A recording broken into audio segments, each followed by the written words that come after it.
Buenos días.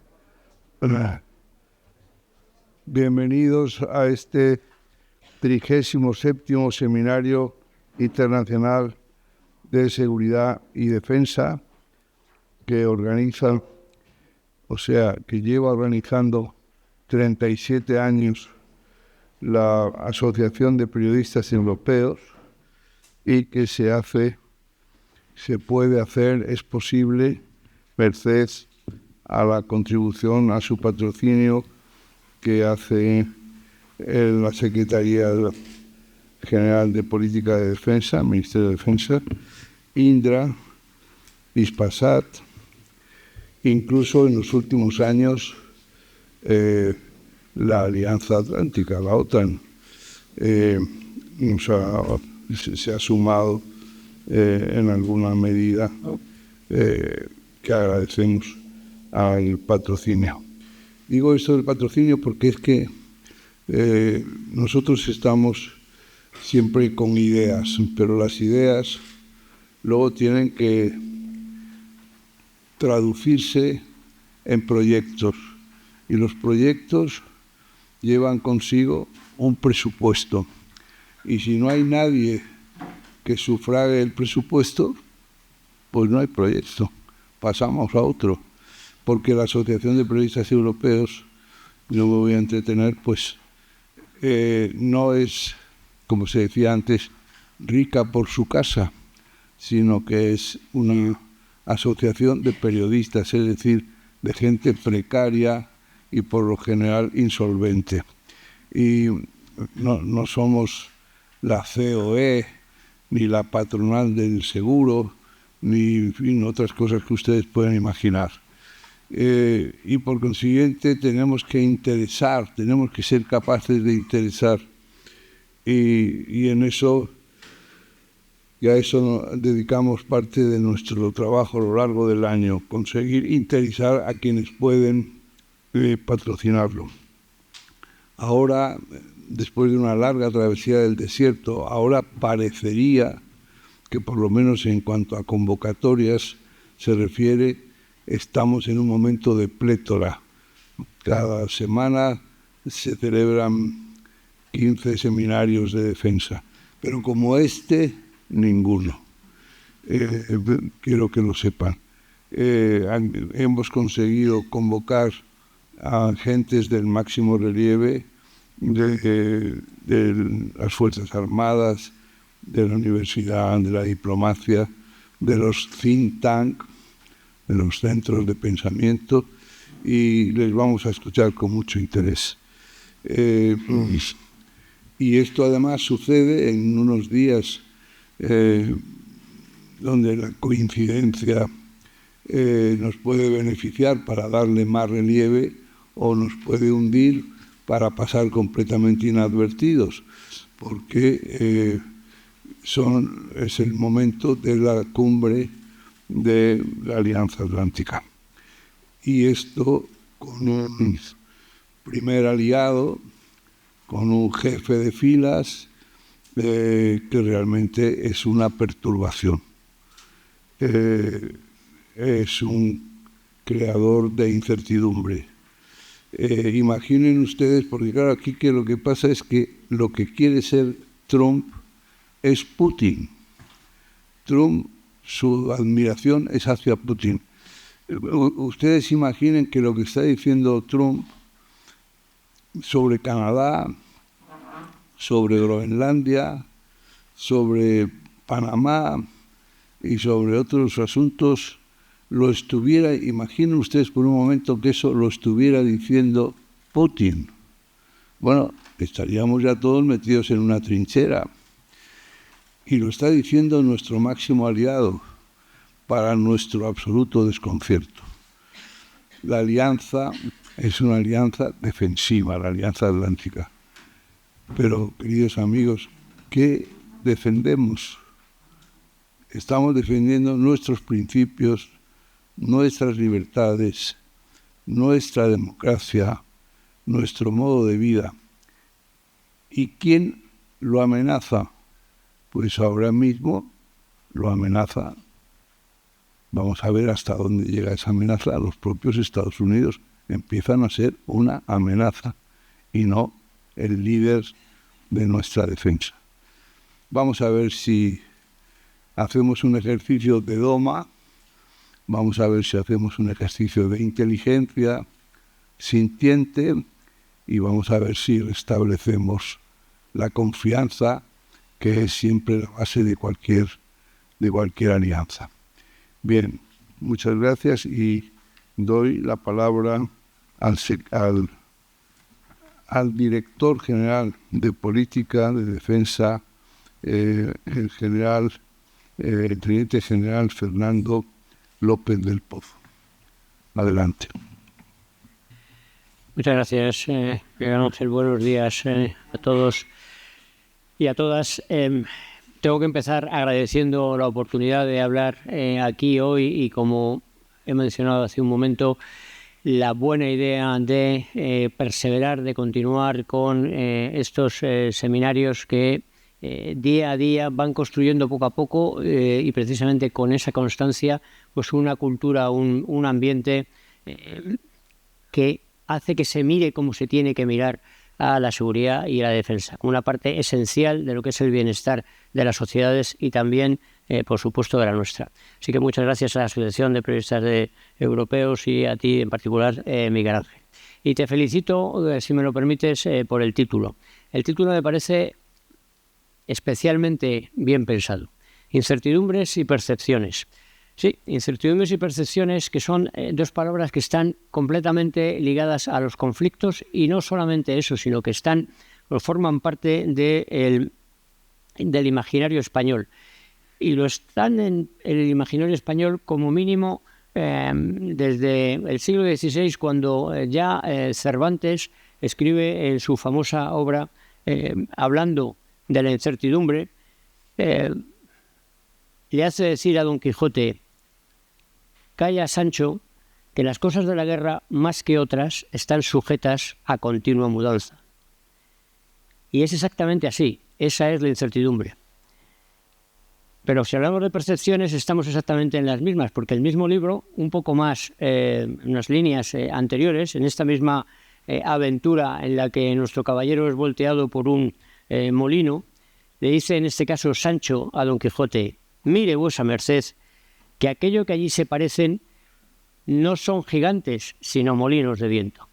Así que al final la percepción y la incertidumbre son parte de nuestra mentalidad, de la mentalidad española, de la cultura española, y lo son de los conflictos. ¿Cómo hemos llegado a este momento actual en el que nos estamos preguntando si estamos en guerra o si estamos en un rumbo cercano a entrar en guerra? Nosotros, españoles. Bueno, el asunto no viene de ahora mismo, esto ya viene de atrás, y por no remontarme mucho, recuerdo hace solo 3 años el concepto estratégico de la OTAN, que se acuerda aquí en Madrid en ese año de 2022. Una de las frases lapidarias que escribe, que dice, es: el espacio euroatlántico no está en paz. No está en paz. Si no estamos en paz, tampoco estamos en guerra, pero no estamos en paz. Estamos en una situación precisamente de incertidumbre. ¿Qué nos pasa? Nos pasa, en mi opinión, que el orden internacional, que nace de la Segunda Guerra Mundial fundamentalmente, está periclitando, está cambiando, y lo está haciendo de una manera acelerada. Este año, precisamente, se cumple el 80 aniversario de la Conferencia de San Francisco. Conferencia de San Francisco que alumbró la Carta de Naciones Unidas. En aquel momento la firmaron 46 naciones. Estábamos en 1945. Hoy somos 195 naciones en el siglo XXI.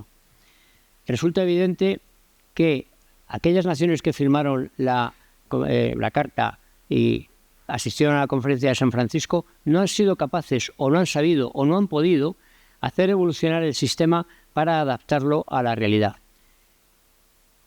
Y cuando una constancia, una seguridad se empieza a deshacer, pues surge esa incertidumbre y surge la pregunta de cómo va a ser ese nuevo orden.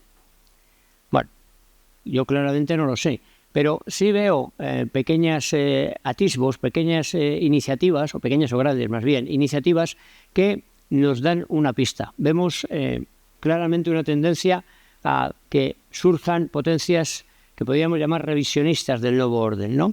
El ejemplo más claro que tenemos en la cabeza, supongo, es China. China intenta posicionarse como una gran potencia alternativa al orden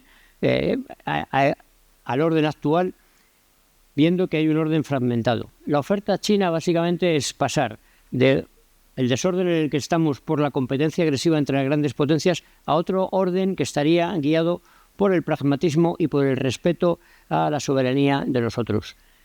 Es la gran armonía, que es un concepto que es caro, que es querido por los chinos, porque en el fondo enmarca el pensamiento confuciano. Pues si tenemos a las potencias revisionistas, también tenemos otra idea, que es mantener una serie de polos dentro del mundo internacional, con líderes de cada uno de esos polos. Son los líderes regionales, que lo que tratan es de concitar alrededor de ellos pues a otros países para ir en determinada dirección. Es un tipo de multipolaridad en la cual cada país, depende de las circunstancias y depende de los intereses, se apunta a un polo o se apunta a otro polo. Tenemos líderes regionales prácticamente en todas las regiones. También podríamos citar varios ejemplos, pero se me ocurre el más claro, porque además está en la prensa ahora mismo, que es Irán, ¿no? Y luego tenemos otra tendencia importante, que es a organizar el mundo a través de movimientos inconcretos porque se juntan, pero no se sabe muy bien para qué se juntan, tienen intereses, pero no se sabe muy bien qué intereses. Estoy pensando ahora en los BRICS, o más inconcreto aún, en el sur global. En cualquier caso, todo esto que he dicho tiene un denominador común, y es fragmentación y pragmatismo. Al final es una manifestación de que el multilateralismo está en crisis. Hemos perdido la fe en el multilateralismo. En general podemos decir que cuando se pierde la fe, pues lo que ocurre es que nos asalta la duda, ¿no? Y al final la duda no deja de ser incertidumbre. Nos cuestionamos los conceptos que creíamos inmutables y empezamos a pensar que lo único que sirve, lo único real, es lo que percibimos, es lo que ven nuestros sentidos. Bueno, eso puede ser así, tiene sus contras. Y lo que yo vengo a decir a este seminario, lo que vengo a decir es que España viene defendiendo y sigue defendiendo, y la política de defensa española sigue defendiendo precisamente el multilateralismo, que digo que está en crisis. ¿Por qué? Bueno, hay buenos motivos. Así de primeras me pregunto, ¿qué si no? ¿Con qué lo sustituiríamos? Las tres alternativas que he citado, a ninguna de las tres realmente me parece lo suficientemente consistente para proporcionar sostenibilidad, equilibrio y perspectivas positivas de futuro. A lo mejor sí conflicto, pero no estabilidad. Y España es firme defensora del modelo de la estabilidad, del equilibrio y del progreso. Ya lo dice la Estrategia de Seguridad Nacional del año 21, y digo que seguimos, a pesar de todo, en esta línea. Hay ejemplos de multilateralismo que son claramente exitosos con toda la crítica que queramos hacerles, pero son exitosos. Estoy pensando ahora en la Unión Europea.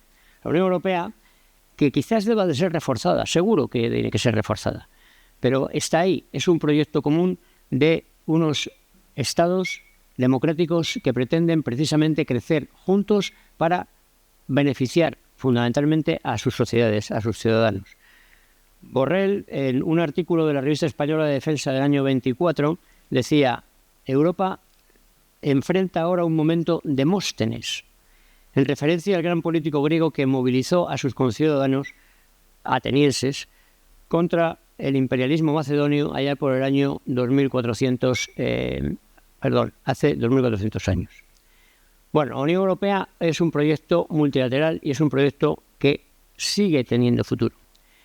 Pero reforzar la Unión Europea desde el punto de vista de la defensa no quiere decir en absoluto debilitar el vínculo transatlántico, sino todo lo contrario. Una Unión Europea fuerte proporciona a la OTAN, al vínculo transatlántico, una potencia, una capacidad de actuar en un espectro más amplio incluso que el propio de la defensa, que al vínculo transatlántico, que a la OTAN le viene muy bien. Porque a la OTAN, hay que decir, la OTAN, estamos en el momento, hoy es el día, la OTAN defiende siempre la cohesión y defiende la esencia de lo que es la organización, que no es ni más ni menos que la unidad entre sus miembros. Eso va a salir reforzado hoy, a pesar de todo lo que estamos oyendo, eso va a salir reforzado hoy, me atrevo a pronosticarlo. Bueno, tampoco es que sea un pronóstico a 100 años, ¿no? Es a unas horas, pero vamos a ver si me equivoco. Si me equivoco, pues lo siento mucho, Miguel Ángel, luego tenéis un rato para criticarme, pero yo creo que no me voy a equivocar. Si la OTAN basa toda su fuerza en la unidad, la OTAN ha demostrado durante todos los años de existencia, que llevan por 75, que es capaz de irse adaptando a la realidad de seguridad de cada momento. Esa es una de sus grandes características y va a seguir haciéndolo así con toda seguridad. Incluso con las manifestaciones del presidente, del principal de los aliados, que debería de ser, como ya hemos dicho, el primero que los defendiera y que defendiera la organización. No lo hace así el presidente Trump, pero es que el presidente Trump tiene una forma de gobernar que tiende más a una percepción llamativa a corto plazo que a una racionalidad constructiva a largo plazo. Y hay que entenderlo así.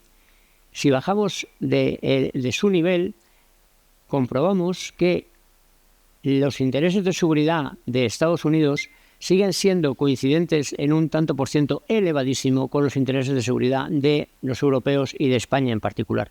Eso es una garantía de persistencia, es una garantía de continuidad de nuestras políticas de seguridad. Y yo me quedo en esto, me quedo en la persistencia y en la constancia. Quiero ser absolutamente positivo, es decir, quiero decir que si estamos en la Unión Europea y creemos en ella, si estamos en la OTAN, seguimos creyendo en ella, y si seguimos creyendo en las relaciones bilaterales que hemos construido durante muchos años, y si trabajamos por ello, el futuro irá poco a poco haciendo desaparecer esas incertidumbres. Este es mi mensaje. Es un mensaje de quien es optimista, pero quiere serlo, pero porque creo que hay motivos para que lo sea. Y veo este seminario perfectamente adecuado a lo que acabo de decir.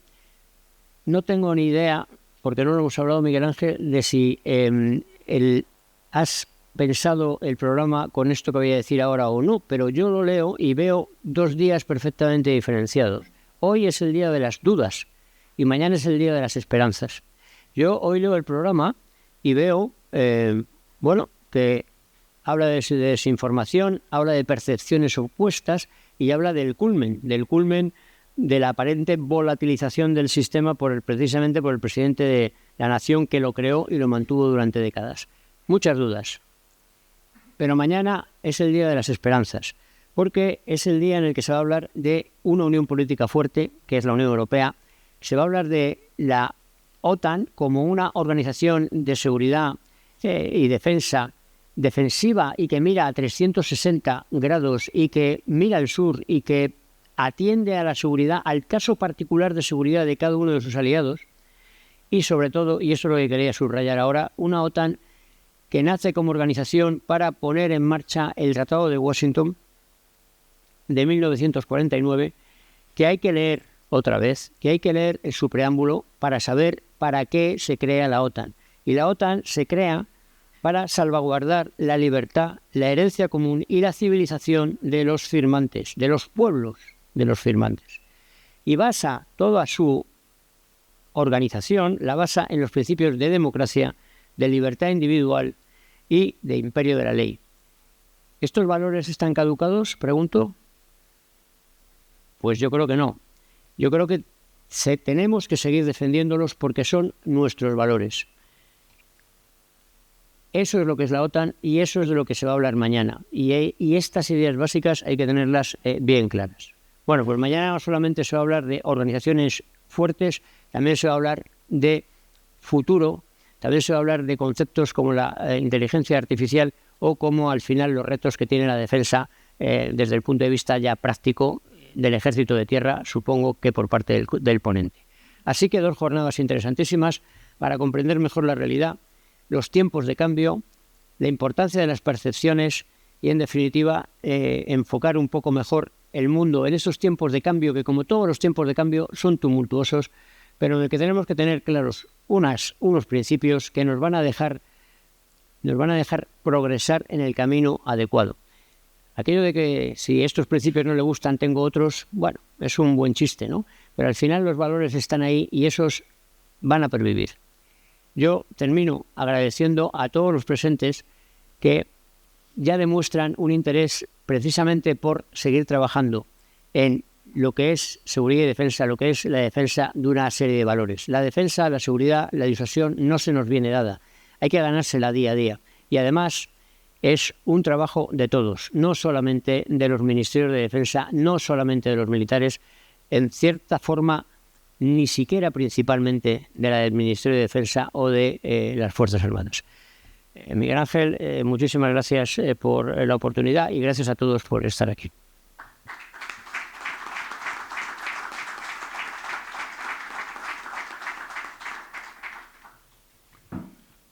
Muchas gracias, general. Estaremos atentos a lo que salga de La Haya y en el caso de que te hayas equivocado en tu pronóstico, serás llamado a capítulo para rectificar aquí ante todos los presentes. Y ahora tiene la palabra el consejero de Castilla-La Mancha, que no es un consejero cualquiera, porque es el consejero de Hacienda, Administraciones Públicas y Transformación Digital. Se trata de Juan Alfonso Ruiz Molina, al que doy la palabra. Muchas gracias, Miguel Ángel. 3 títulos para una consejería por un solo sueldo. Quiero decir que en ese sentido tenemos que dar ejemplo de eficiencia. Quisiera, en cualquier caso, pues excusar la ausencia del presidente Emiliano García Paje, que le hubiera encantado, como ha hecho en otras ocasiones, pues estar en este acto, pero por motivos de agenda no ha podido asistir. Y desde luego agradezco la invitación a la Asociación de Periodistas Europeos para participar en este inicio del seminario y desde luego agradecerles que nuevamente hayan elegido Castilla-La Mancha, en concreto Toledo, para desarrollar este seminario que es de referencia internacional, como bien todos sabemos. Estás, yo creo, Miguel Ángel, en un momento dulce, porque si se incrementa, como todo parece, el presupuesto del Ministerio de Defensa, pues yo creo que también se debería incrementar el patrocinio del Ministerio para la financiación de este seminario. Lo digo, no puedo decir lo mismo del de Castilla-La Mancha, que no nos veríamos afectados económicamente si en las repercusiones que pueda tener un gasto de esta naturaleza. Son ya muchos años los que he venido a esta inauguración y tengo que decir que gracias a esta asistencia pues hemos vuelto a encontrarnos con el ahora Digen Pol, que trabajamos hace muchos años juntos cuando iniciamos esa nueva unidad que fue la Unidad Militar de Emergencia, que yo creo que es el mayor éxito que, no digo porque estuviéramos tú y yo, pero fue uno de los mayores éxitos que ha tenido el Ministerio de Defensa, y a las pruebas me remito porque yo creo que ha contribuido enormemente precisamente a esa cultura de defensa que es alguna vez la asignatura pendiente. Pues ahora al Ministerio de Defensa, desde los aspectos que yo le conozco, que es desde el punto de vista económico, pues también me gustaría volver para administrar ese incremento presupuestario, que no creo que llegue al 5% del PIB, pero yo creo que es un avance importante el que ya estemos asumiendo un 2,1%, en cualquier caso muy por encima de lo que destinamos a seguridad y defensa en España. Yo creo que, Miguel Ángel, como periodistas que habéis sido, tenéis un buen ojo clínico, no solamente por el tema elegido, el de incertidumbres y percepciones. Estamos además en una situación, yo no soy tan optimista como el teniente general, sinceramente. Hay una incertidumbre. Yo no sé, nos levantamos todos los días con una noticia nueva en el ambiente geopolítico, no sabemos qué es lo que nos vamos a encontrar al día siguiente. Ahora ya tenemos hasta una nueva guerra, que era la que decía el presidente Trump, de la guerra de los 12 días. Yo no sé si quería simular aquella de guerra de los 6 días, pero en cualquier caso lo que parecía que se iba a producir en 15 días se produjo al día siguiente de algo anunciado. En fin, no sé si era técnica o táctica militar o simplemente ocurrencia, pero yo creo que viene muy a cuento, desde luego, el título de incertidumbres y percepciones,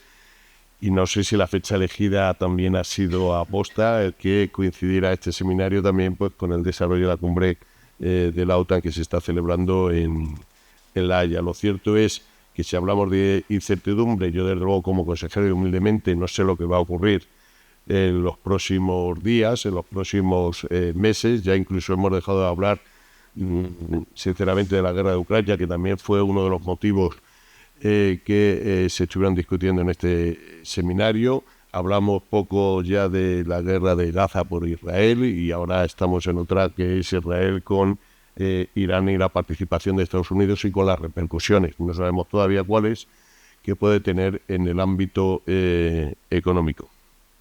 Y en relación con la cumbre que se está desarrollando hoy, pues lógicamente el tema central entiendo que va a ser el presupuesto, por esa imposición, esa reclamación del presidente de Estados Unidos de incrementar el presupuesto de defensa de los países miembros en el 5%.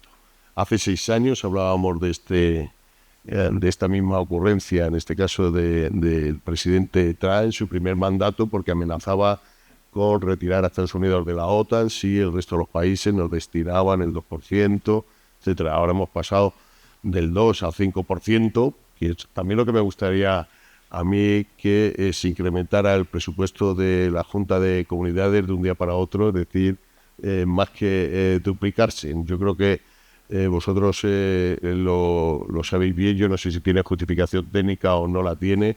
Desde luego son salvajadas, y yo creo que subyace, desde luego, y así lo decía hace 6 años, subyace no un interés de mejorar las capacidades de la OTAN, subyace el interés porque adquiramos más productos de la industria americana, que siempre les va a venir bien.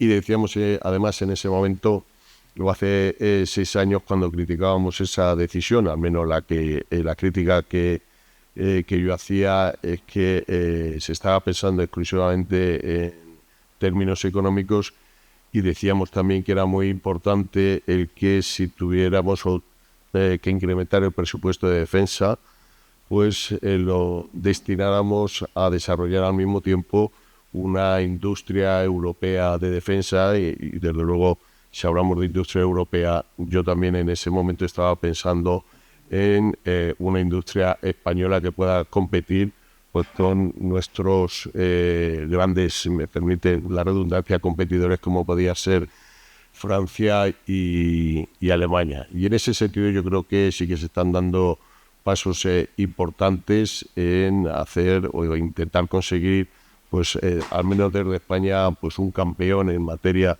de industria de defensa, que pueda competir con los franceses y con los alemanes, pero que a su vez también suponga pues un refuerzo de lo que es la industria europea. En este sentido yo creo que es importante el que cualquier incremento que haya en el Ministerio de Defensa, fundamentalmente en lo que se refiere a adquisiciones, intentemos en la medida de lo posible que sea un productor de la tierra, como cuando hablamos de la agricultura. Y en ese sentido yo creo que es una asignatura que estamos pendientes de desarrollar, pero yo creo que en cualquier caso se están dando pasos importantes en este sentido.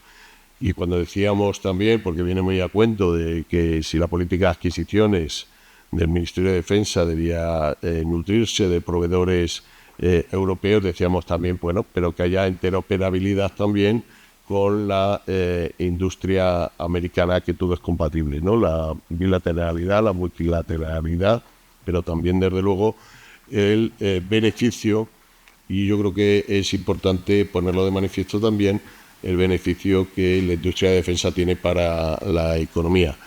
Desde luego hemos dado un paso importante, lo decías a los medios de comunicación, en el sentido de que ya se puede hablar con absoluta libertad de organizar seminarios de seguridad y defensa. Antes no podíamos hacerlo de esta manera. Yo creo que en ese sentido hay un consenso social, y yo creo que es un avance importante, del que el gasto de defensa es importante, desde luego, pero también yo respaldo la postura del gobierno español de decir que con el 2,1%, creo recordar que era el 2,1%, hasta ayer era el 2%, cumplimos con los compromisos de capacidades que le corresponden a España en el seno de la OTAN. Yo creo que es una postura realista, en absoluto.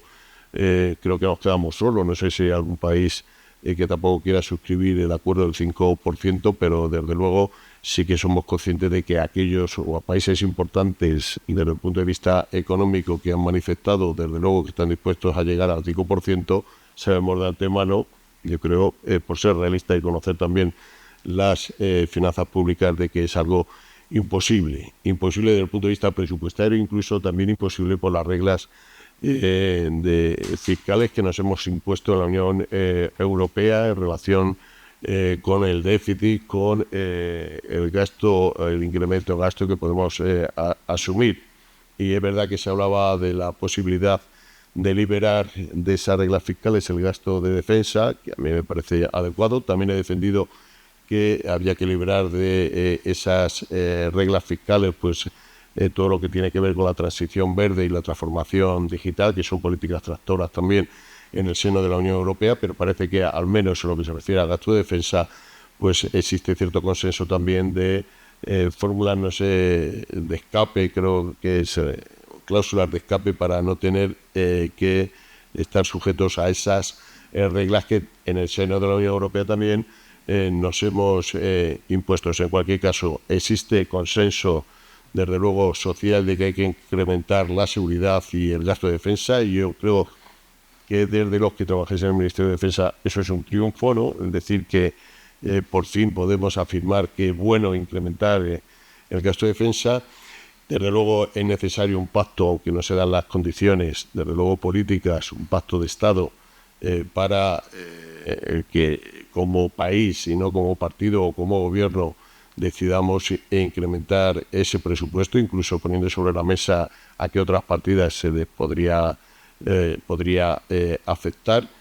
Y desde luego hay que aprovechar también esa cultura de defensa, en la medida que existe ese consenso social, para transmitir también la bondad que tiene el gasto de defensa desde el punto de vista económico, que es precisamente el que mueve también a Estados Unidos a que el resto de los países incrementen su presupuesto. Y desde luego hay que hablar del efecto tan importante que ha tenido, desde luego, en investigación y desarrollo del gasto de defensa, fundamentalmente en aquellas tecnologías de doble uso, o si pusiéramos sobre la mesa también el empleo que se genera directa e indirectamente por el gasto de defensa, pues la sociedad se llevaría una sorpresa, fundamentalmente aquellos que son más reticentes al incremento de este tipo de gastos. Por lo tanto, existe consenso social en que se debe incrementar el gasto de defensa, pero desde luego debería también existir coincidencia por parte de la industria de que ese incremento del gasto de defensa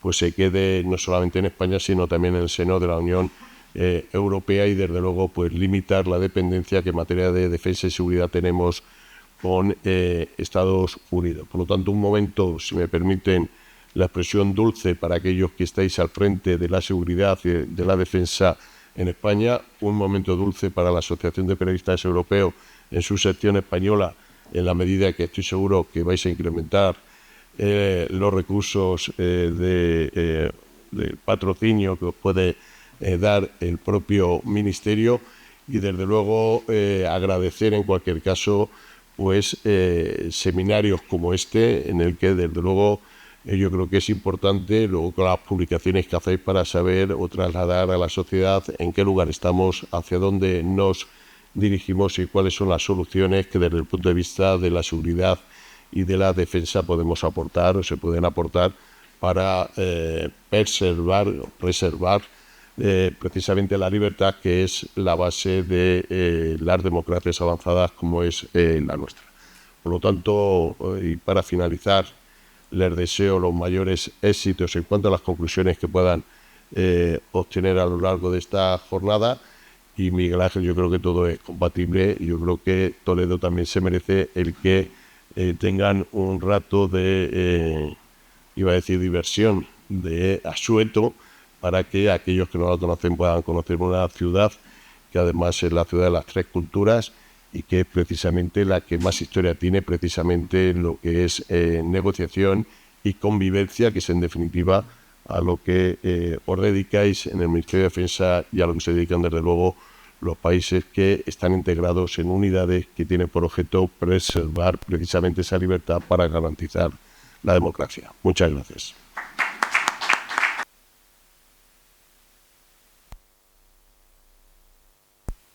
Bien, se ha puesto en todos los asientos un ejemplar del libro con el título La percepción de las amenazas y las respuestas OTAN, que compendia las sesiones del seminario del año pasado. Creo que les interesará a ustedes mucho y sepan que lo que aquí se hable también aparecerá editado en forma de libro en unos cuantos meses. Muchas gracias y a las 10:30 empieza la siguiente sesión. No se la pierdan. Gracias.